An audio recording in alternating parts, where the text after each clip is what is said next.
Creative director గా మంచి పేరు తెచ్చుకున్న కృష్ణవంశీ ఒకప్పుడు నిన్నే పెళ్లాడుతా, గులాబీ, సింధూరం, సముద్రం, అంతఃపురం వంటి బ్లాక్ బస్టర్ సినిమాలను అందించారు.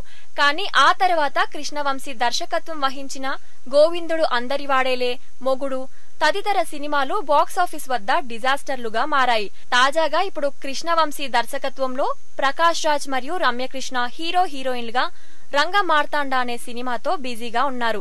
ఆగస్టులో ఈ సినిమా విడుదల కాబోతోంది. అలాగే రైతన్నల ఆకలి చావుపై అన్నం అనే పేరుతో కూడా ఒక సినిమాకు దర్శకత్వం వహిస్తున్నారు కృష్ణవంశీ. అదే విధంగా తెలంగాణ సాయుధ పోరాటంపై ఒక వెబ్ సిరీస్ ని కూడా ప్లాన్ చేస్తున్నారట.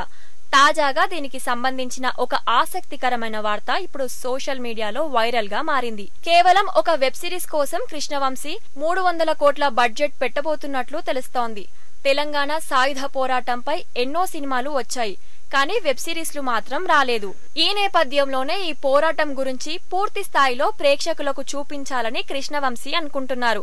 అందుకే ఈ ప్రాజెక్టుపై ప్రస్తుతం కృష్ణవంశీ చాలా తీవ్రంగా పరిశోధన కూడా చేస్తున్నట్లు, అన్ని అనుకున్నట్లు జరిగితే ఈ వెబ్ సిరీస్ ను 5 సీజన్లుగా, ఒక్కో సీజన్ కి 10 ఎపిసోడ్లు చొప్పున మొత్తం 50 ఎపిసోడ్లుగా విడుదల చేయాలని అనుకుంటున్నారు.